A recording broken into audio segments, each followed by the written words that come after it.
Jokowi terhadap Surya Paloh ini kan backgroundnya dari tanggal 14 malam ketika pencoblosan ya.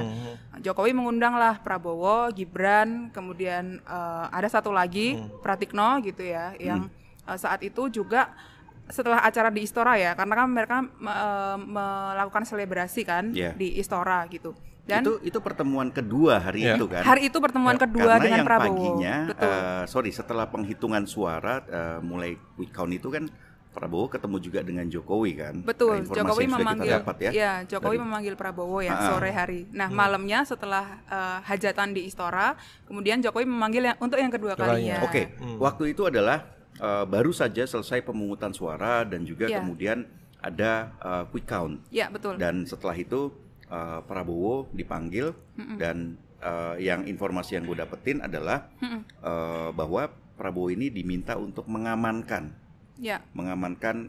sampai KPU mengumumkan hasil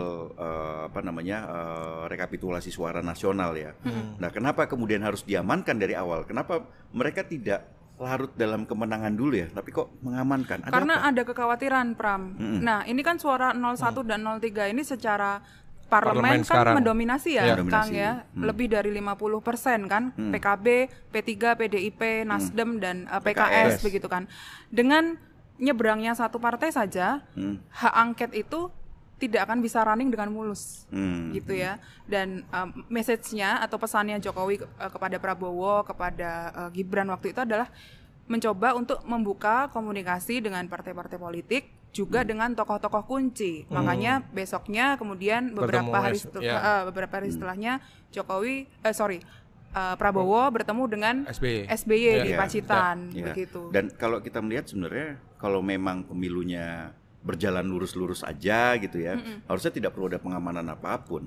Karena ini Pram, gue dapat info juga terkait dengan pertemuan Surya Paloh dan Jokowi. Jokowi sudah menghitung next-nya ini akan terjadi apa.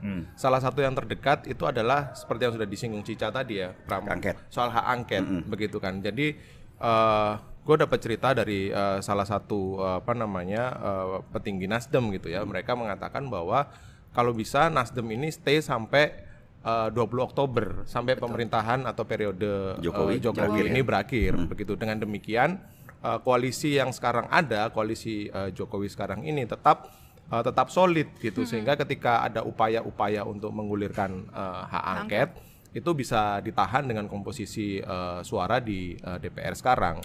Seperti kata Cica tadi, kalau memakai komposisi koalisi yang hari ini yang Pilpres 2024 itu koalisi Indonesia Maju atau koalisi penyokong Prabowo itu masih kalah suara kurang dari 50%. Ya, ini cukup cukup mengkhawatirkan.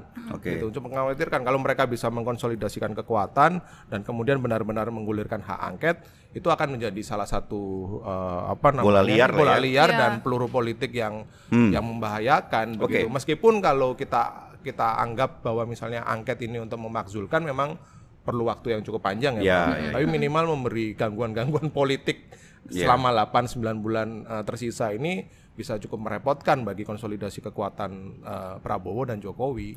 Hak angket ini kan hak untuk menyelidiki ya. Persis. Kebijakan, investigasi kebijakan atau program pemerintah. Goalnya itu apa? Apakah kemudian melengsarkan Jokowi tadi seperti disebut sama Rikang, atau karena ada kecurangan yang terstruktur, sistematis dan masif yang memang harus untuk diungkap gitu. Nah, yang ketiga kan yang sudah kita tulis juga bahwa ini untuk membatalkan pencalonan Gibran.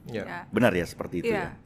Jadi tujuannya itu memang banyak gitu ya, Pram. Jadi memang cita-cita untuk menuju hak angket itu sudah sama ya, antara 1 dan 3 dan di semua partai koalisi pun sepakat itu. Tapi tujuannya itu masing-masing gitu.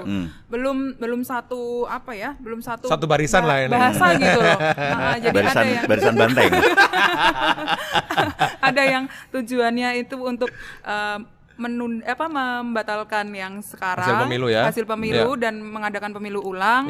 Ada yang mengungkap kecurangan saja begitu ya, bahwa pemilu ini secara ini tidak ada legitimasinya karena ada kecurangan itu gitu ya. Dan yang memang yang terakhir ini adalah untuk membatalkan atau mendiskualifikasi Gibran gitu. Dan yang memang sebenarnya kalau kita lihat secara prosedur, kalau etika sudah lah ya, nggak perlu diperdebatkan lagi. Pencalonan Gibran jelas merupakan pelanggaran etika.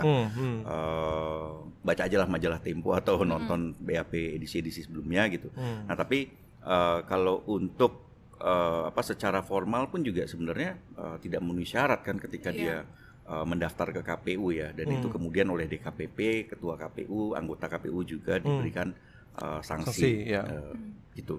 Namun yang terakhir ini, opsi terakhir ini kayaknya mereka sulit juga ya kalau membatalkan